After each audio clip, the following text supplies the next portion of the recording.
software developer ang gumawa ng peking shopping website. Pero hindi yan para mang-scam, kundi para raw mapigilang mabudol ang mga mahilig mag-scroll sa mga online shopping app. Para bigyan ng mukhang balita, Mobile Journal, Ivan Tarinque.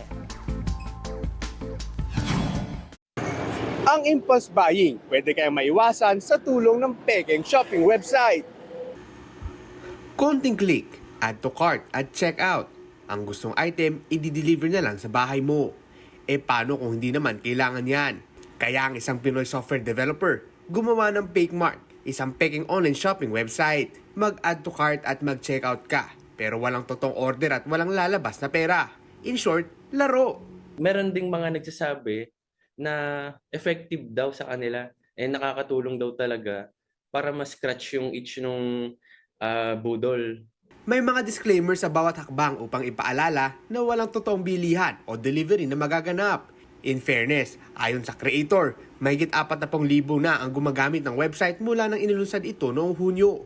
At lahat, mukhang iisa ang goal. Yung main goal talaga nung app is to prevent impulse buying. Lalo na doon sa mga bagay na hindi naman talaga kailangan. Mga kapatid, Mobile Journal Ivan Tarinque po hatid ang muka ng balita.